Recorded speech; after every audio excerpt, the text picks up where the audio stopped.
The blade came out of nowhere. Marcus Cole barely had time to turn his head before the throwing knife sliced past his ear and buried itself in the golden pillar behind him. The sound echoed through the vast palace hall like a gunshot. For half a second, nobody moved. Then the entire room burst into laughter. "Nice reflexes, human," sneered Threxa, the tall, silver-skinned commander of the Royal Guard, lowering the small throwing device in her hand. "A real assassin would have taken your head off before you even blinked." Marcus said nothing. He simply reached up, pulled the blade from the pillar, and placed it calmly on the marble floor. His face showed no anger, no embarrassment, nothing at all.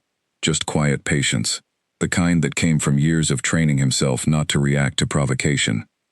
The Ashinari court loved this game. Every few days, someone would test the human guard with a fake attack, a surprise noise, or a sudden movement, just to see him flinch. He never gave them the satisfaction of a real reaction, but that did not stop them from trying. 3 months earlier, Marcus had been a soldier on Earth, finishing the last stretch of his military service. He had no family waiting for him, no political connections, and no reason for anyone to miss him if something happened to him. That made him the perfect candidate when Earth's leaders needed to send a symbolic gift to the Ashinari Empire, a massive alien civilization that had just made first contact with humanity. The treaty between the two worlds required something called a gesture of trust. One human would be sent to serve as a personal guard to the ruler of the Ashinari, Queen Velethir, as proof that humans and Ashinari could work side by side.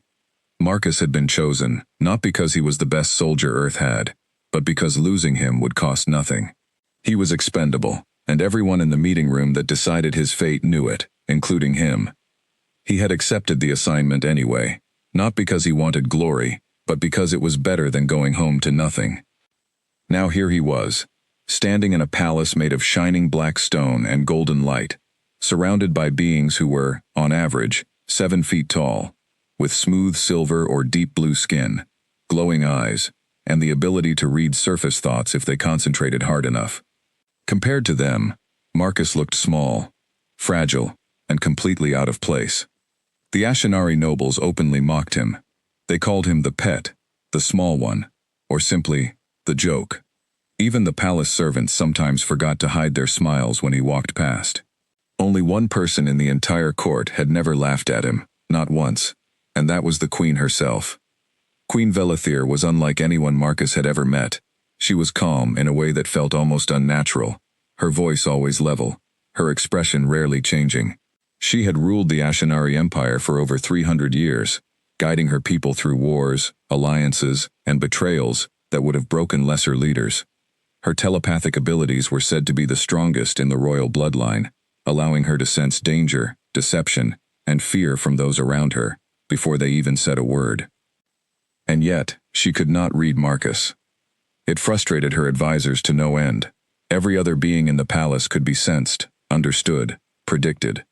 Marcus Cole was a blank wall. His human mind simply did not work the way Ashinari minds did, and no amount of concentration could pull his thoughts to the surface. Some found this unsettling. The queen found it interesting. "You did not react," she said one evening, watching him from her raised throne as the last of the court filed out of the hall, "even though the blade came close enough to cut you." "It wasn't meant to hit me," Marcus replied simply. Threxa's aim is too good for that. She wanted a reaction, not a wound. The queen tilted her head slightly, a small gesture that on an Ashinari meant genuine curiosity. "How do you know this?" "Because if she wanted to hurt me, I would already be hurt." For a long moment, the queen studied him in silence.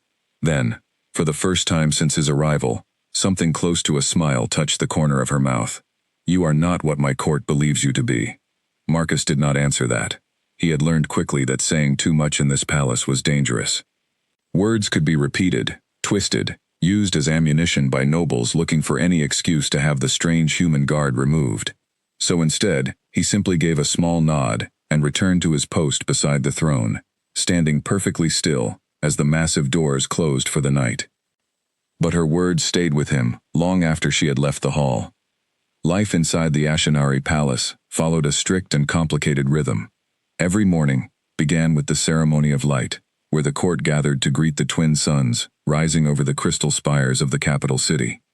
Every evening ended with the Queen's private council, where matters of state were discussed behind closed doors. Marcus stood guard through both, silent and watchful, absorbing everything he could about how this alien world worked. He noticed things, small things. The way certain nobles avoided eye contact with the Queen during council meetings, the way a particular servant always seemed to be cleaning near the private chambers at odd hours, the way Threx's guards changed their patrol routes without any official record of the change. On Earth, Marcus had been trained to notice patterns like these. It was part of what made a good soldier, not just strength or speed, but awareness, the ability to see what others missed. Among the Ashinari, this skill meant almost nothing, because their telepathy did most of that work for them. They could sense a lie the moment it formed in someone's mind. They rarely needed to look for physical clues the way humans did. That was exactly why Marcus's skills were so valuable, and exactly why nobody in the palace understood it yet.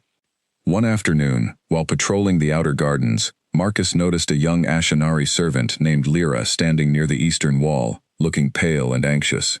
She was usually cheerful, always humming softly to herself as she tended the glowing plants that lined the palace grounds. Today, she flinched the moment she saw him approaching. "Is something wrong?" Marcus asked gently. "No, nothing," Lyra said quickly, her eyes darting toward the wall behind her, before she caught herself and looked away. "I was just finishing my work." Marcus glanced at the wall she had been staring at. It looked ordinary, smooth black stone like every other wall in the palace. But something about her reaction told him it was not as ordinary as it seemed. He said nothing more, simply nodded and continued his patrol, but he made a mental note to check that section of the wall again later. That night, he brought his concerns to Threxa. "There's a section of the eastern garden wall that seems different," he said. "A servant reacted strangely near it today. I think it might be worth investigating." Threxa barely looked up from the reports she was reviewing. "You think a nervous gardener means something is wrong with our walls? Human. This palace has stood for 800 years. Every stone has been inspected 1,000 times over. I'm not saying the wall is broken. I'm saying someone might be using it." "For what? Smuggling flowers?" Threx's tone dripped with sarcasm, and several nearby guards chuckled at the joke. "Go back to your post, Cole. Leave palace security to those who actually understand it." Marcus did not argue further. Arguing had never worked in this palace, not for someone in his position. Instead, he simply returned to his duties, quietly filing away what he had seen and heard, waiting for a moment when it might matter. He did not have to wait long. 2 days later, during the evening council, Marcus stood near the doorway as usual, watching the nobles debate trade agreements with a neighboring star system. Queen Velathir sat at the head of the long obsidian table, listening carefully, occasionally asking sharp questions that made even the most confident nobles pause before answering. Halfway through the meeting, Marcus noticed something odd. One of the council members, a broad-shouldered noble named Kalor, kept glancing toward the doorway where Marcus stood, then quickly looking away when their eyes met. It happened 3 times in the span of 10 minutes. On Earth, this kind of behavior would have raised immediate suspicion. Among the Ashinari, where telepathy usually revealed intentions instantly, such physical nervousness was rare and out of place. After the council ended and the nobles began filing out, Marcus quietly fell into step near Kalor, close enough to observe without drawing attention. "Long meeting," Marcus said casually. Kalor startled slightly, then forced a stiff smile. "Yes. Trade matters are always tedious. You seem distracted."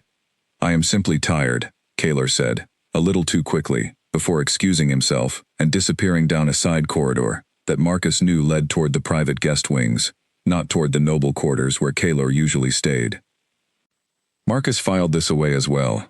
Later that night, as the palace grew quiet and most of the court retired to their chambers, Marcus found himself standing guard outside the Queen's private study, one of the few places in the palace where she allowed herself to work without an audience. The room was small compared to the grand halls elsewhere, filled with ancient texts, star charts, and strange devices Marcus did not recognize. The Queen was seated at her desk, reviewing documents by the soft glow of floating light orbs, when she suddenly looked up, as if sensing something. "You are troubled," she said, not as a question, but a simple observation. Marcus hesitated.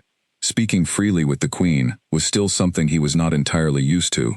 but he had learned that she valued honesty more than the flattery most of her court offered her.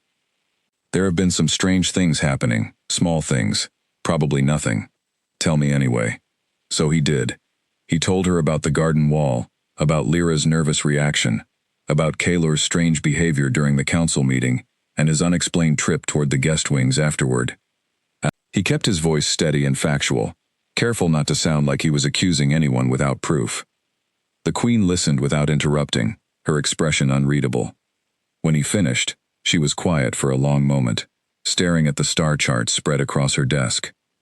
My guards would have sensed deception in Kaelor's mind if he intended harm, she said finally. Ashinari cannot easily hide dark thoughts from telepathic scanning, not without training few of my people possess.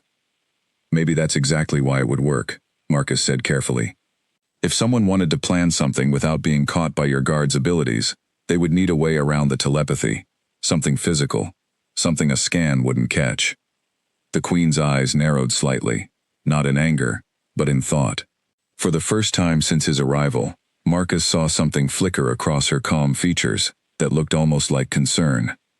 There are old technologies, she said slowly, banned centuries ago, capable of shielding thoughts from telepathic detection. They are rare, difficult to build, nearly impossible to obtain, but not impossible. No, she admitted, not impossible. She rose from her desk and walked to the window, looking out over the sleeping city below, its crystal towers glowing softly under the twin moons. You see things my own guards do not, Marcus Cole. Perhaps that is why Earth sent you, even if they did not fully understand the reason themselves. Marcus did not know how to respond to that, so he simply remained silent, standing at attention as he always did. Tomorrow, the Queen continued, turning back to face him, you will accompany me to inspect the Eastern Garden Wall personally, quietly, without informing Threxa or the Council. Are you sure that's wise, Your Majesty? If something dangerous is happening, she interrupted gently, then I would rather have the one guard in this palace whose mind I cannot read standing beside me, than 100 guards whose loyalty I cannot fully verify. The weight of her words settled over Marcus slowly. For the first time since arriving on this alien world, he felt something shift in how he was seen, not as a joke, not as a symbolic gift from a lesser species, but as someone whose presence actually mattered. He gave a firm nod. I won't let you down.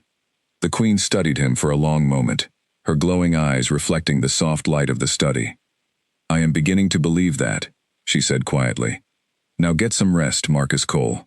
Tomorrow, we may need every bit of skill you possess.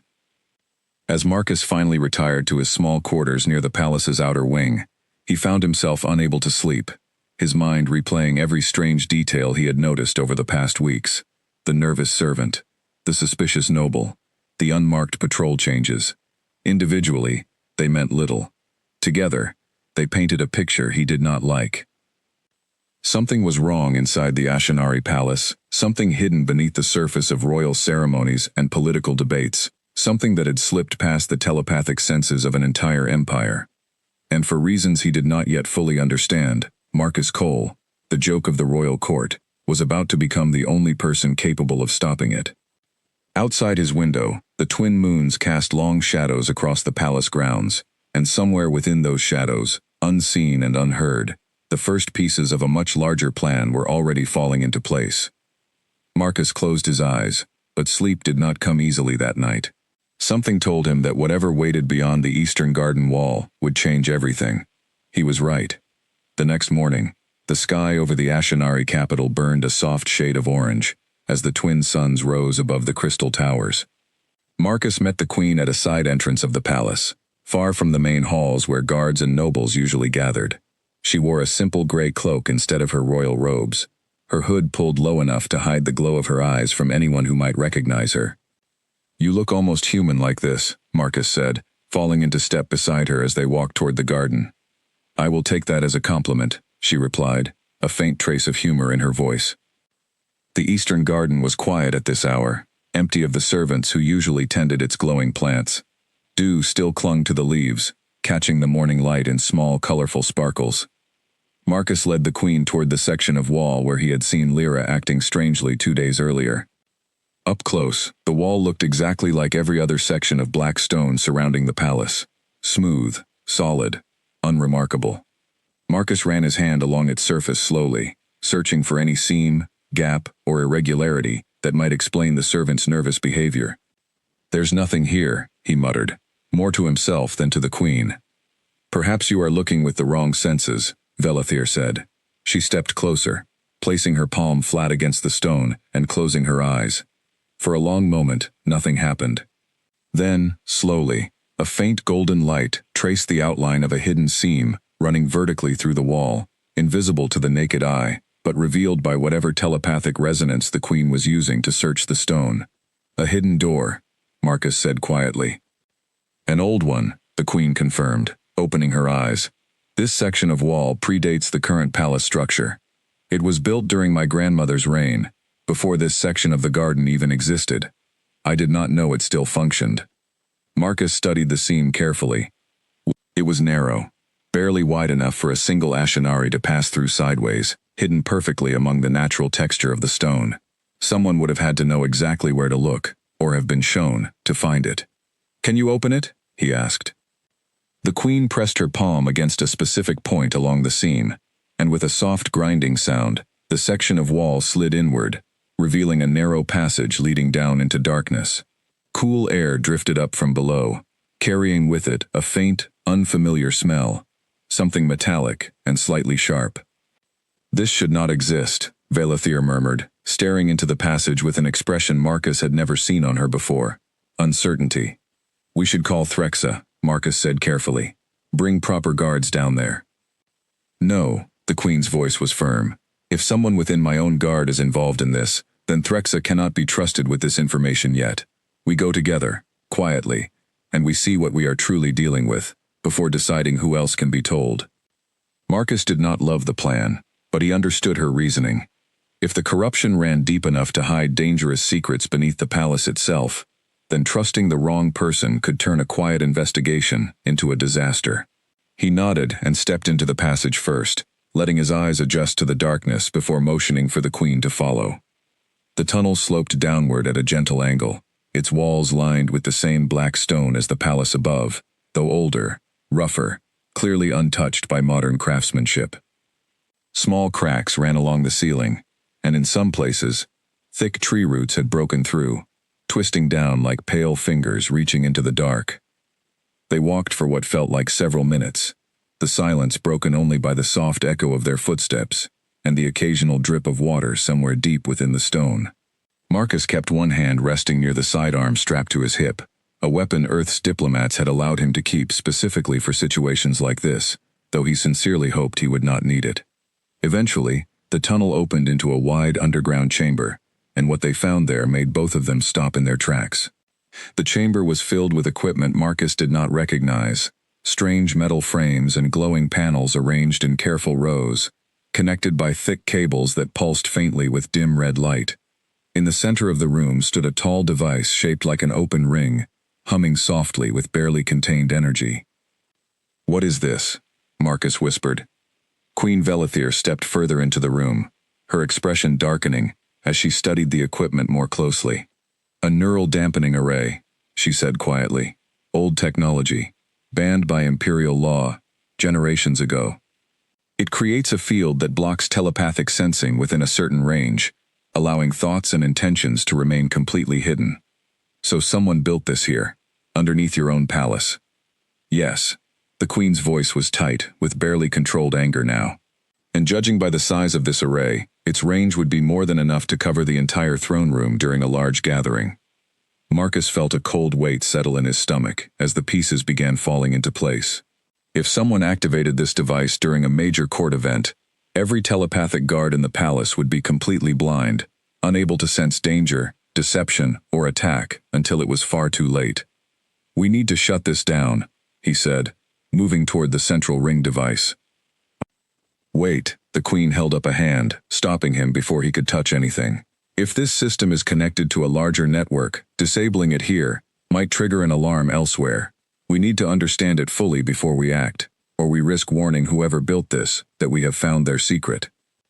Marcus forced himself to step back, though every instinct told him to destroy the device immediately. The Queen was right, though.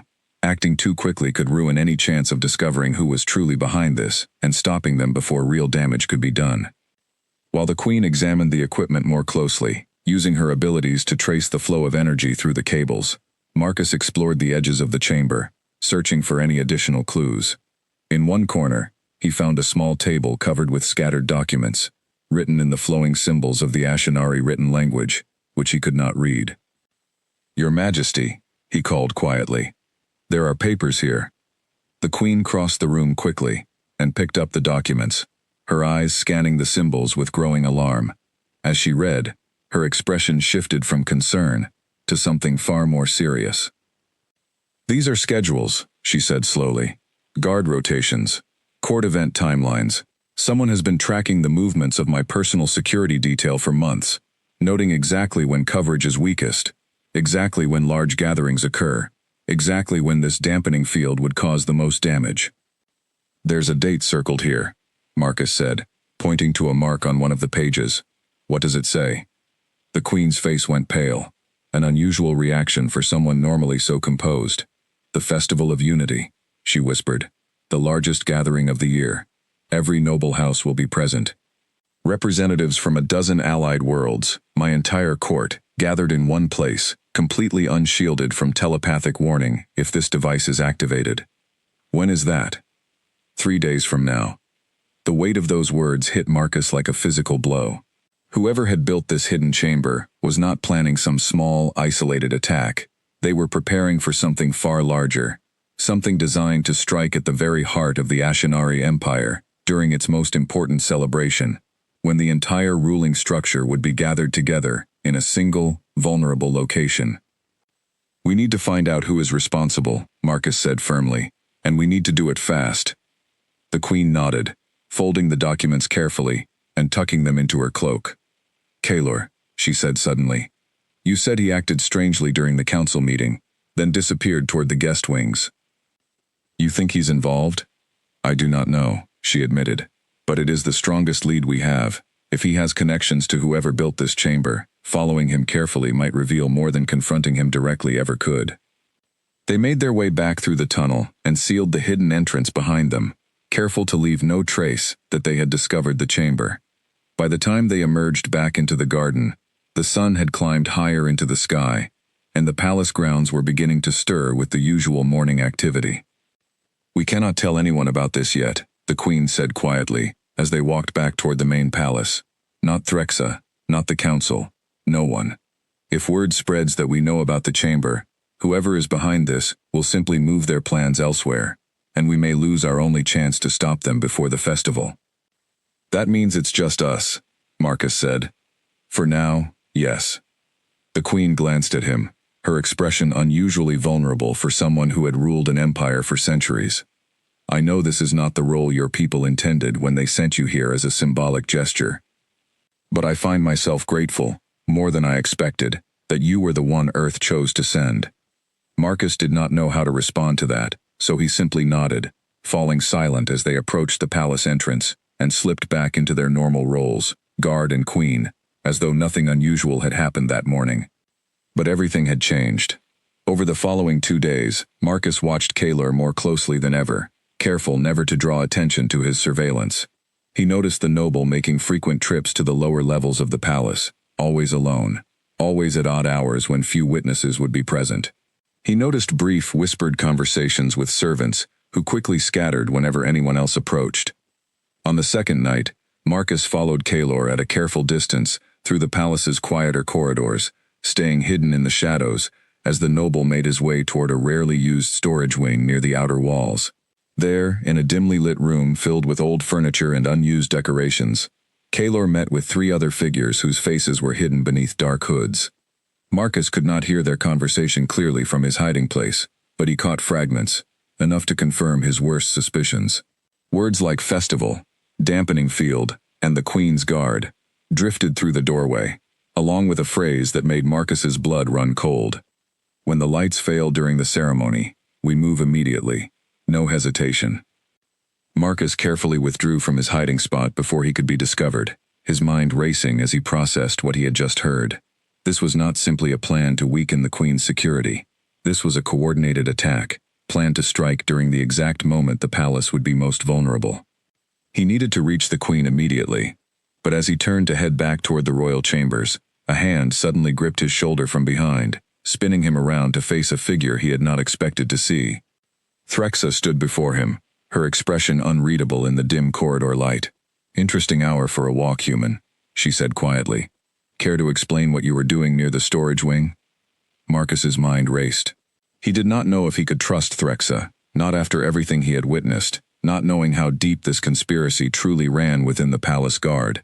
But he also knew that whatever was coming would require more than just himself and the Queen to stop. He would have to make a choice, and quickly, one that could determine whether the Festival of Unity became a celebration of peace, or the beginning of a massacre that would shake the entire Ashanari Empire to its core. "We need to talk," Marcus said finally. "Somewhere private. What I have to tell you cannot wait until morning." Threxa studied him for a long moment, her sharp eyes narrowing as she weighed his words. She had mocked him for weeks, dismissed his warnings, treated him as little more than a decoration meant to satisfy a treaty. But something in his tone now was different. There was no hesitation in it, no fear, only urgency. "Follow me," she said finally, turning down a side corridor away from the main halls. She led him to a small private chamber used for weapons maintenance, far from prying ears or wandering servants.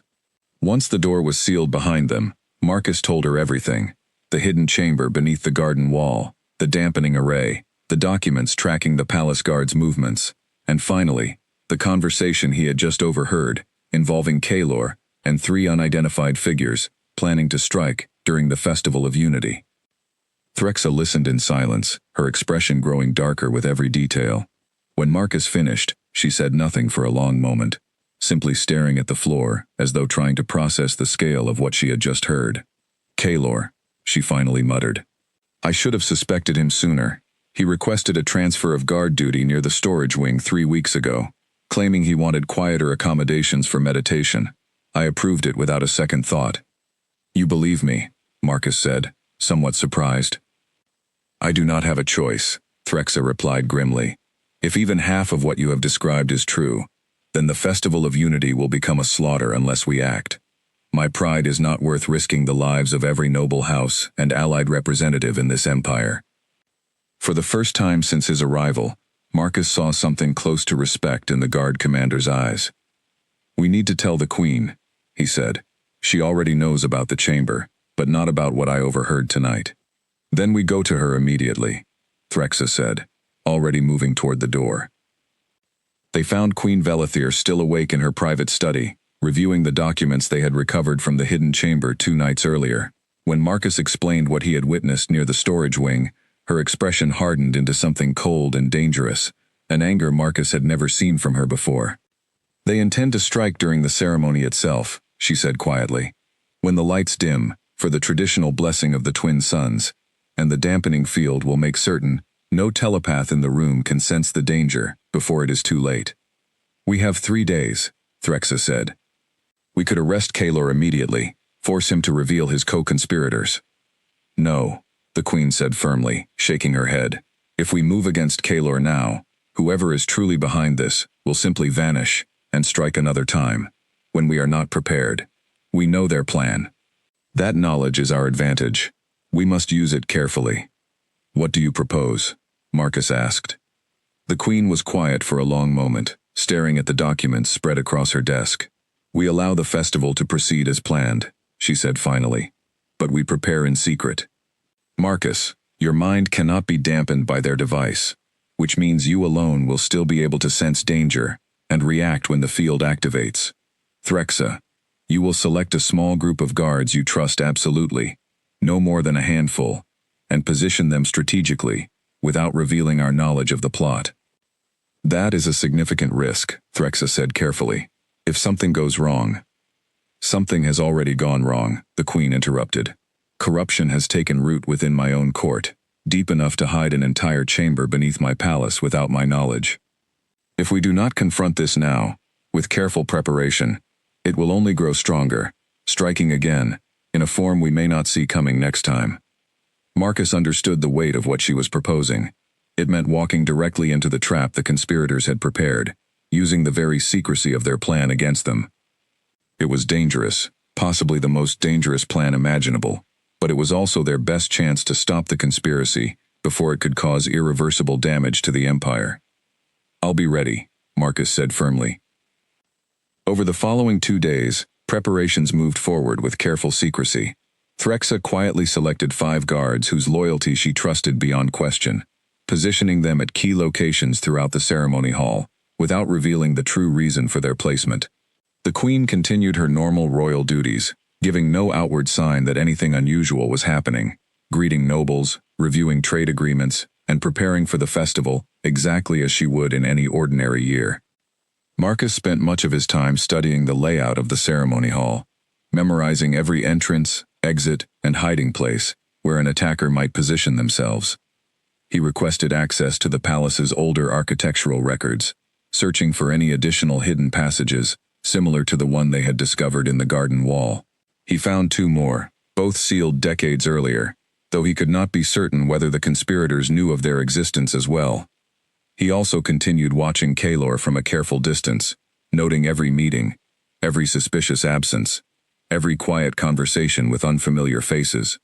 The noble seemed increasingly nervous as the festival approached, glancing over his shoulder more often, his usual confident demeanor cracking under whatever pressure he was experiencing. On the second night before the festival, Marcus finally saw something that confirmed his worst fears. Kaelor met once again with the 3 hooded figures, this time in the underground chamber itself, and this time Marcus managed to position himself close enough to hear much more of their conversation. "The array is fully charged," one of the hooded figures said, his voice deep and rough. "Once activated, the dampening field will cover the entire ceremony hall for exactly 12 minutes. That is our window." 12 minutes, Kaelor repeated nervously. "Is that enough time?" "More than enough," another voice replied coldly. "The moment the field activates, our people move in through the northern service corridor, disguised among the palace staff. The Queen will be seated at the center of the hall, surrounded by nobles who cannot sense us coming. By the time the field deactivates, it will already be finished." Marcus's heart pounded as he listened, memorizing every detail he could. 12 minutes. Northern service corridor. Disguised as staff. This was exactly the kind of information they needed to properly prepare their defense. "And afterward?" Kaelor asked, "What happens to the Empire once she is gone?" "That is not your concern," the rough voice replied sharply. "Your role ends the moment the field activates. Disappear immediately, and you will be rewarded generously for your cooperation, as promised." Marcus withdrew carefully before the conversation could continue further, making his way back through the palace corridors as quickly as silence would allow. He needed to reach the Queen and Threxa immediately with this new information. He found them both waiting in the Queen's private study, exactly as they had arranged in advance. When he relayed everything he had heard, 12 minutes, the northern service corridor, attackers disguised among palace staff, the Queen's expression grew grimly determined.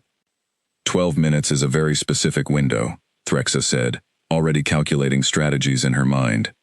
If we can identify the disguised attackers before the field activates, we could neutralize the threat before it ever truly begins. They'll be watching for exactly that kind of preparation, Marcus warned. If we act too obviously, they may simply abort the attack and try again later, when we are not expecting it. Then we do not act obviously, the Queen said. We allow the ceremony to proceed exactly as the conspirators expect. Marcus, you will remain close to me throughout the ceremony, closer than protocol normally allows. When the dampening field activates, you will be the only one capable of sensing what is truly happening around us. And the attackers disguised as staff? Marcus asked. Threxa's trusted guards will be stationed near the northern service corridor, appearing as ordinary palace security, the Queen continued. The moment the attack begins, they will move to intercept before the disguised assassins can reach the ceremony hall itself. It was a solid plan, built carefully around the information Marcus had gathered, but it still relied heavily on split-second timing and the assumption that nothing unexpected would occur during those crucial 12 minutes. Marcus had learned long ago, both on Earth and now within this palace, that plans rarely survived first contact, with real danger, completely intact. The day of the Festival of Unity, arrived with brilliant sunshine and clear skies, the twin suns casting warm golden light across the crystal towers of the capital city. Nobles and dignitaries from across the Ashanari Empire and its allied worlds began arriving throughout the morning, filling the palace grounds with colorful robes, excited conversation, and the rich scent of ceremonial incense drifting from the great hall. Marcus stood near the entrance of the ceremony hall as guests continued arriving, his eyes scanning every face, every uniform, every servant carrying trays of refreshments through the crowd. Somewhere among these hundreds of people, disguised attackers were waiting for their moment to strike, and he had no way of identifying them by sight alone. By early afternoon, the ceremony hall was filled beyond capacity, every noble house represented, ambassadors from a dozen allied worlds seated in places of honor near the front, and hundreds of lesser dignitaries and their families filling the remaining seats, stretching back toward the massive entrance doors. Queen Velathir sat upon her ceremonial throne at the center of the hall, dressed in elaborate golden robes that caught the light with every slight movement, appearing every bit the powerful, composed ruler her people believed her to be. Marcus took his position slightly closer to the throne than protocol usually allowed, close enough that if the dampening field activated, he would be within range to react immediately. Threx's 5 trusted guards were positioned exactly where they had planned, near the northern service corridor, blending naturally among the palace's normal security presence. As the ceremony began, traditional Ashanari musicians filled the hall with soft, haunting melodies played on instruments Marcus had never seen before, their strange, beautiful sounds echoing off the crystal ceiling high above. The queen rose from her throne to deliver the traditional blessing of the twin suns, her voice carrying clearly across the silent, attentive crowd. Marcus's eyes never stopped moving, scanning the hall, the servants, the shadows near every exit, watching for anything that might signal the beginning of the attack. His hand rested casually near his sidearm, ready to react the instant something changed. Then, exactly as the queen reached the final words of her blessing, the great hall suddenly went dark. Every light source in the room, the glowing crystal chandeliers, the floating orbs of soft illumination, even the natural sunlight filtering through the tall windows, dimmed simultaneously into near total darkness. Gasps and murmurs rippled through the crowd as confused nobles reached for each other in the sudden blackness, unsure whether this was part of the traditional ceremony or something else entirely. Marcus felt it immediately, a strange pressure in the air, subtle but unmistakable, like the moment before a thunderstorm breaks. The dampening field had activated. Around him, he could sense the confusion of hundreds of telepathic Ashanari, suddenly losing their ability to sense one another's thoughts and intentions, a disorientation that would have been merely uncomfortable under normal circumstances, but which now left them completely blind to the danger closing in around them.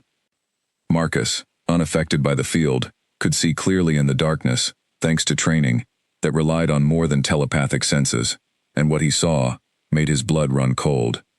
Near the northern service corridor, shapes were moving with clear, deliberate purpose, breaking away from the confused crowd of servants and staff, converging toward the center of the hall where the queen still stood, momentarily disoriented by the sudden darkness surrounding her.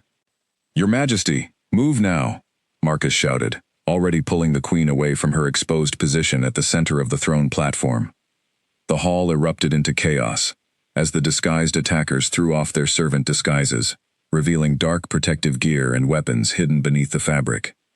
Panicked screams filled the darkness as hundreds of nobles scrambled for the exits, creating a chaotic crush of bodies that made coordinated defense nearly impossible. Threx's voice rang out somewhere near the northern corridor, shouting commands to her trusted guards as the sound of struggle echoed through the darkness. But it was immediately clear that the conspirators had brought more attackers than anyone had anticipated, far more than the small handful Marcus had glimpsed during his surveillance of the underground chamber. "There are too many," Marcus said grimly, pulling the queen behind the overturned remains of her ceremonial throne for cover, as the sounds of combat grew closer. "This wasn't just an attack, it's an invasion." The queen's eyes, glowing faintly even in the darkness, met his with a steady calm that belied the danger surrounding them. "Then we survive it together, Marcus Cole. 12 minutes, you said. We simply need to endure until the field deactivates and my guards regain their senses." Marcus checked his sidearm, his mind racing through every possible escape route, every defensive position, every advantage his human training might offer in a battle where the enemy had planned for every telepathic countermeasure the Ashinari might normally rely upon. 12 minutes had never felt so impossibly long. "Stay close to me," he said firmly, positioning himself between the Queen and the approaching darkness. "Whatever happens, do not leave my side." Somewhere in the chaos surrounding them, Kaylor's voice rose in a panicked shout, quickly silenced by something Marcus could not identify in the darkness. The true scale of the conspiracy was only just beginning to reveal itself, and the coming minutes would determine not only whether the Queen survived, but whether the entire Ashinari Empire would descend into chaos in the aftermath of this single, devastating night. The battle for the palace had begun. Marcus moved fast, pulling the Queen along a low path behind the shattered remains of the ceremonial platform, keeping his body between her and the chaos spreading through the hall. Around them, panicked nobles stumbled over each other in the darkness, some crying out for guards who could not reach them in time, others simply frozen in confusion, unable to process what was happening. Two attackers broke away from the main group, moving directly toward the overturned throne with clear purpose. They had clearly identified the Queen's position, despite the darkness, likely using some kind of tracking device that did not rely on telepathic senses. Marcus positioned himself in their path, drawing his weapon. "Stay down," he told the Queen firmly, before turning to face the approaching threat. What followed was fast, brutal, and efficient. Marcus had spent years training for exactly this kind of close combat, close enough that his non-lethal training strikes and controlled movements gave him every advantage against opponents who had clearly expected an easy, unguarded target.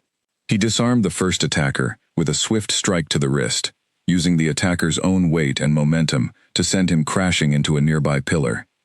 The second attacker hesitated for just a moment, surprised by how quickly his companion had been neutralized, and that hesitation cost him the fight entirely. "Two down," Marcus said, breathing hard, "but there are more coming." Indeed, through the darkness, he could see additional shapes converging from multiple directions, no longer disguised, moving with the coordinated precision of a well-trained assault team, rather than a small group of desperate conspirators. This confirmed what Marcus had already begun to suspect. Kaylor and the hooded figures he had overheard were not the true masterminds behind this attack. They were simply pieces in a much larger, more organized plan. "We need to move," Marcus said, helping the Queen to her feet. "Staying in one place makes us an easy target." They made their way through a side passage normally used by palace staff, Marcus leading the way, while the Queen followed close behind, her earlier composure replaced by a grim determination Marcus had not seen from her before. Whatever fear she felt, she kept it carefully controlled, focusing entirely on survival rather than panic. Behind them, the sounds of struggle continued to echo through the ceremony hall, Threx's voice occasionally rising above the chaos, as she rallied her small group of trusted guards against the overwhelming numbers of attackers. Marcus knew they could not hold the northern corridor forever, not against a force this size, which meant every second mattered now. "How much time remains on the dampening field?" the Queen asked, as they moved quickly through the dim service corridor. Marcus glanced at the small chronometer strapped to his wrist, a habit from his military days that had proven far more useful in this Ashinari palace than he ever could have imagined. "Approximately 7 minutes." "Then we must survive 7 more minutes," she said firmly. "Once the field deactivates, every telepathic guard in this palace will regain full awareness simultaneously. The attackers will lose their greatest advantage instantly." "If we survive that long," Marcus replied grimly, checking the corridor ahead before motioning for her to continue. They pressed forward through the winding service passages, Marcus relying on the mental map he had memorized during his earlier study of the palace's architectural records. He led them toward one of the sealed hidden passages he had discovered, hoping it might provide a safer route away from the immediate danger, while Threx's forces worked to regain control of the main hall. But as they rounded a final corner, they found their path blocked. A tall figure stood waiting in the shadows ahead, clearly having anticipated exactly which route they might choose. As the figure stepped forward into the dim emergency lighting still flickering weakly along the corridor walls, Marcus recognized him immediately.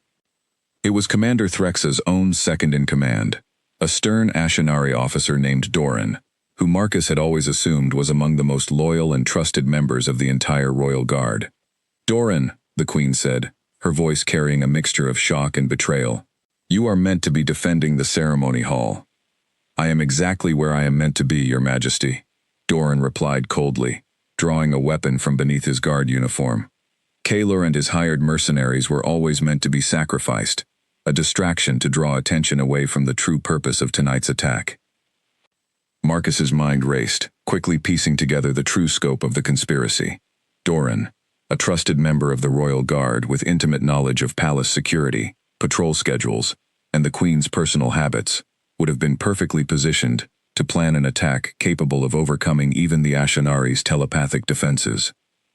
"You built the dampening chamber," Marcus said slowly. "You are the one truly behind all of this." "Clever for a human," Doran replied with a thin, humorless smile, "though it makes little difference now. The Queen's death tonight will be blamed on foreign mercenaries hired by rival noble houses seeking to seize power during the confusion.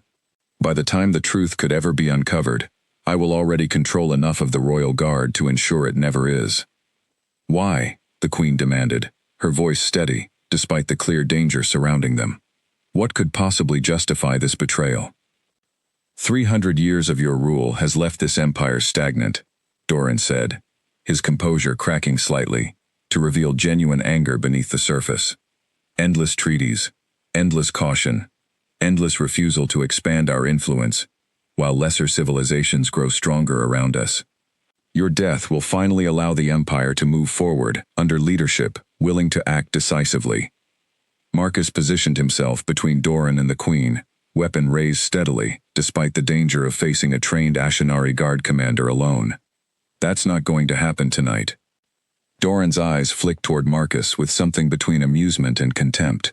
"The joke bodyguard believes he can stop me. How amusing that Earth's pathetic gesture of trust may end up being the final obstacle standing between me and everything I have worked toward." "Then let's find out," Marcus said, refusing to back down despite the clear disadvantage he faced against a much larger, stronger opponent, trained in Ashinari combat techniques Marcus had never studied. Doran moved first, faster than Marcus expected, closing the distance between them with surprising speed for someone his size. Marcus barely managed to dodge the first strike, feeling the wind of the blow pass dangerously close to his head, as he rolled aside and came up firing his weapon. The shot grazed Doran's shoulder, drawing a hiss of pain but failing to stop his advance entirely.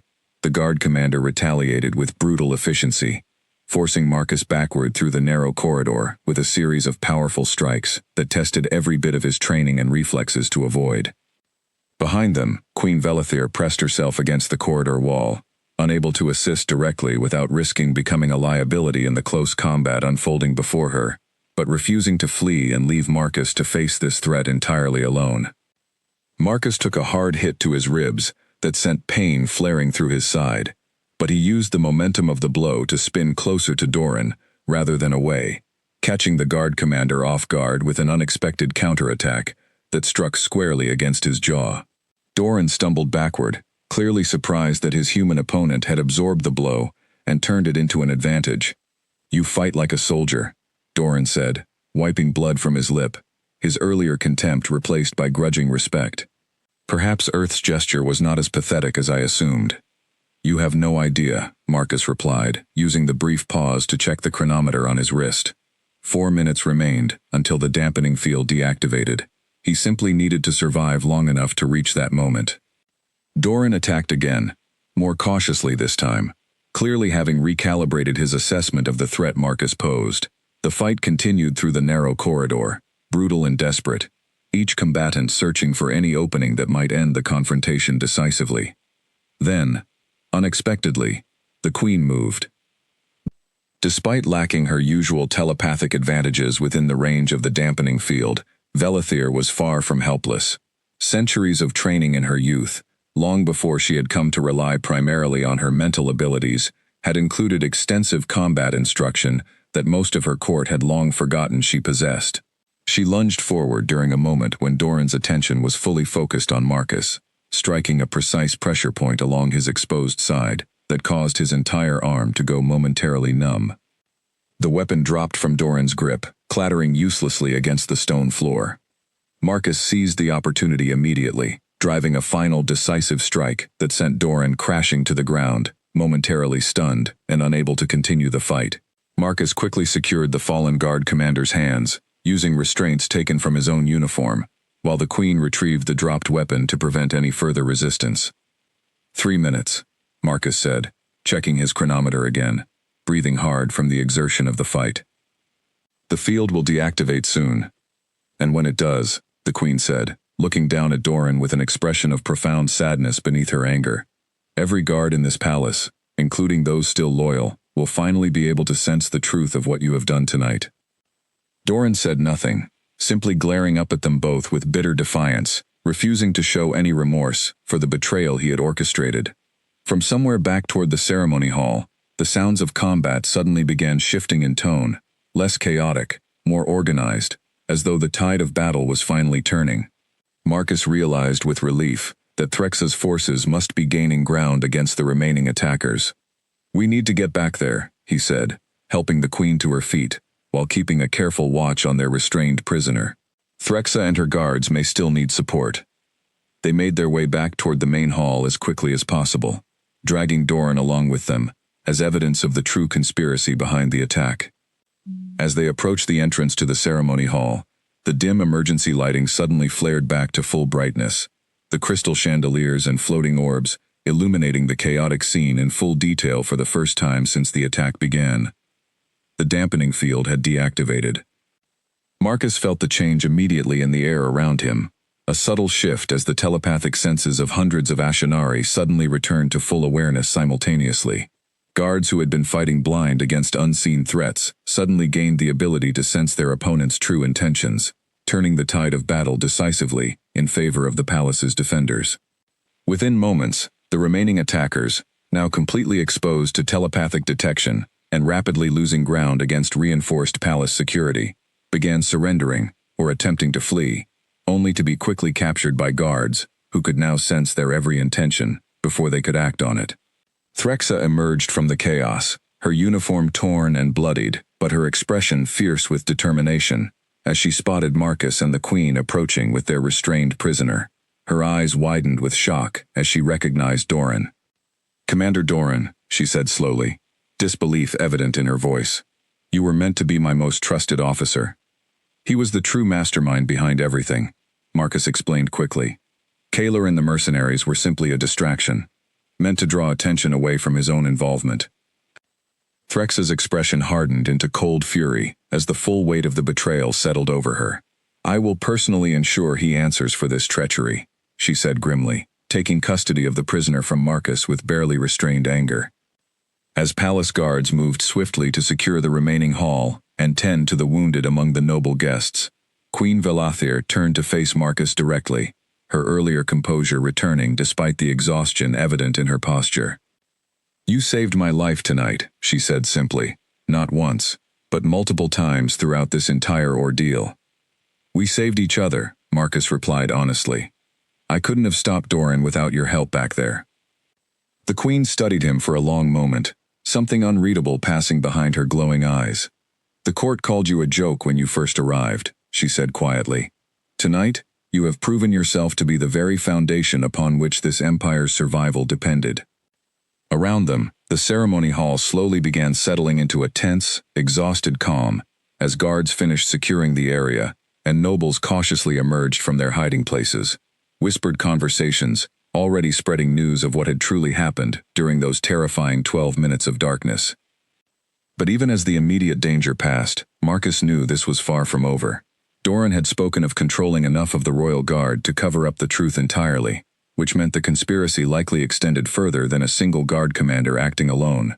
Someone else, someone still hidden within the palace's power structure, had likely provided the resources, the technology, and the influence necessary to make such an elaborate plot possible.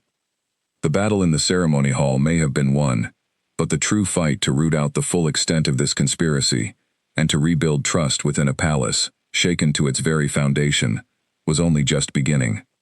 In the days that followed the attack, the palace moved with a careful, uneasy energy. Guards who had once dismissed Marcus with laughter now watched him with something closer to wary respect, though few were willing to admit it openly. Threxa, however, made no attempt to hide her shift in attitude.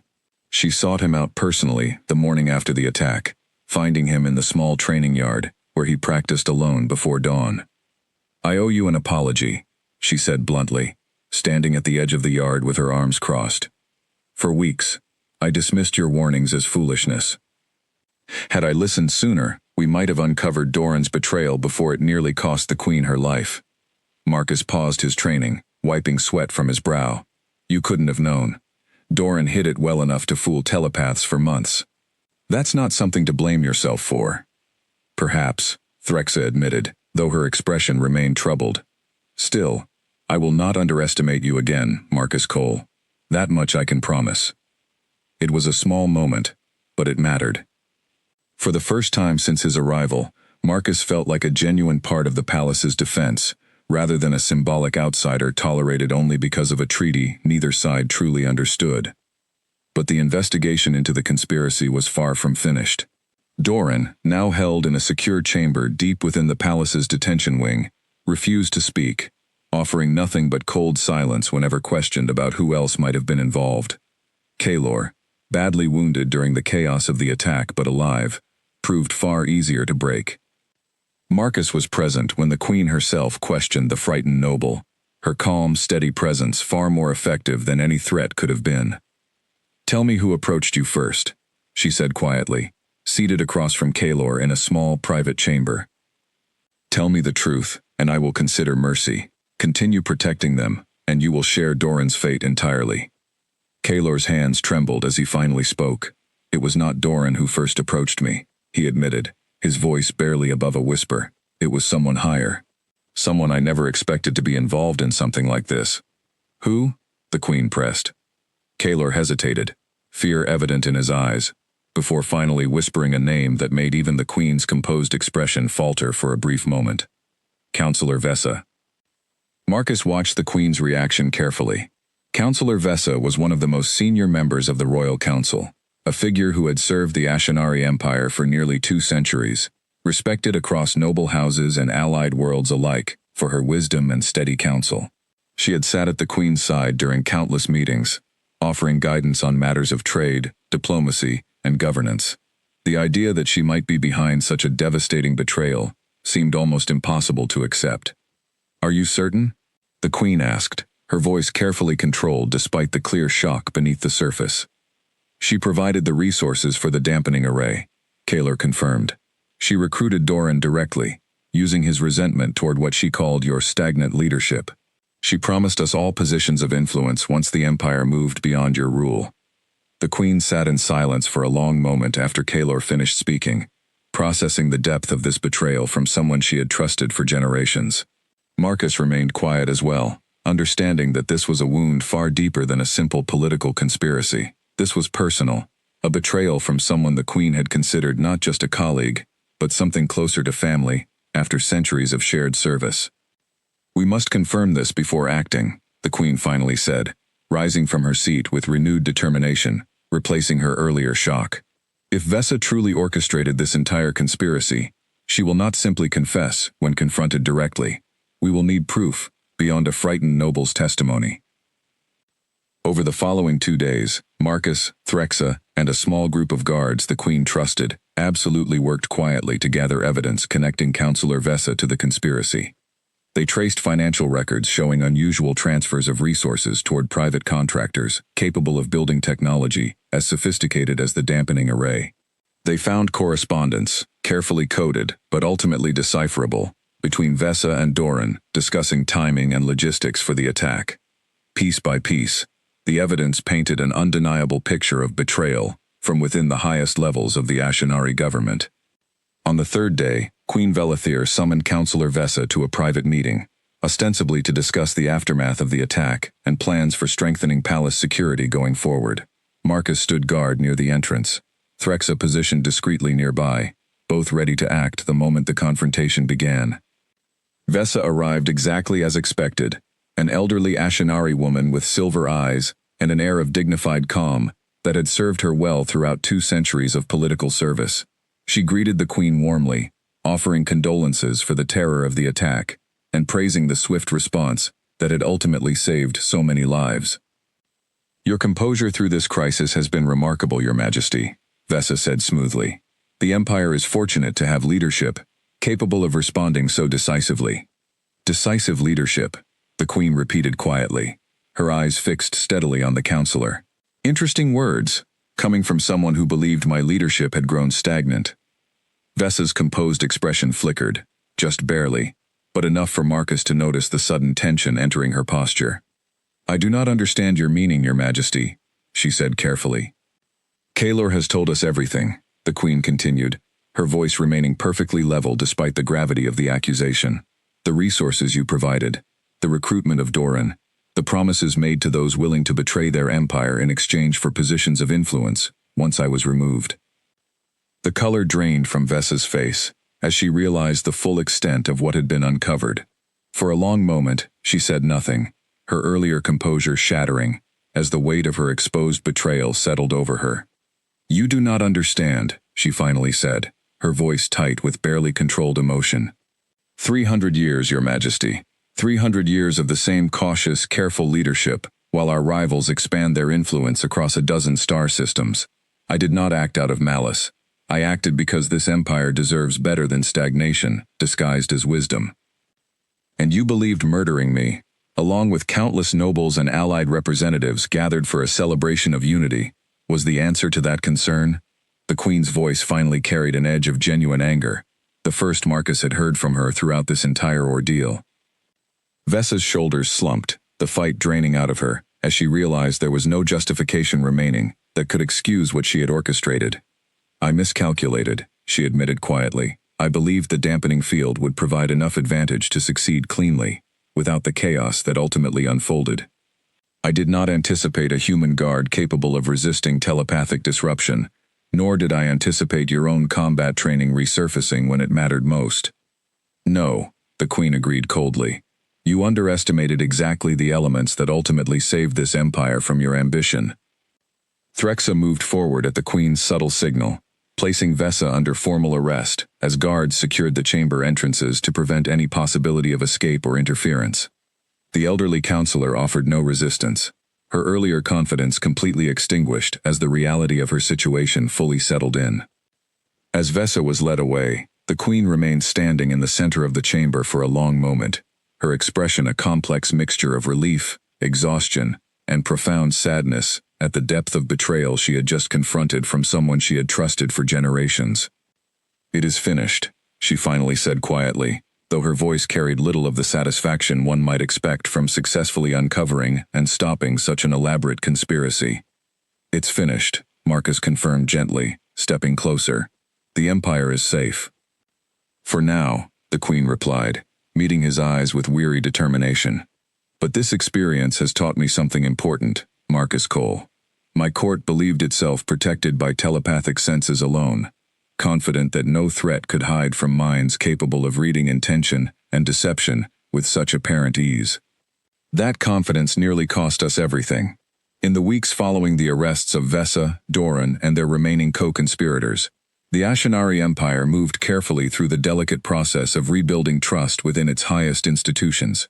The trials that followed were conducted with full transparency, allowing noble houses and allied worlds alike to witness the complete evidence against those responsible for the attack, ensuring no lingering doubt remained about the true nature of what had occurred during the Festival of Unity. Kaelor, having cooperated fully with the investigation, received a reduced sentence, exiled from court service but spared the harsher punishment reserved for the conspiracy's true architects. Doran and Vesa faced the full consequences of Ashenari law, their titles stripped, their considerable influence permanently removed from any position capable of threatening the Empire's stability again. Throughout this process, Marcus found himself increasingly central to palace life, no longer treated as a symbolic joke tolerated for the sake of diplomatic appearances, but genuinely respected for the skills and instincts that had ultimately saved the Queen's life, and prevented what could have been a catastrophic blow to the entire Empire's leadership structure. Nobles who had once mocked him openly now greeted him with careful respect, some even seeking his opinion on matters of security and strategy that would have been unthinkable just weeks earlier.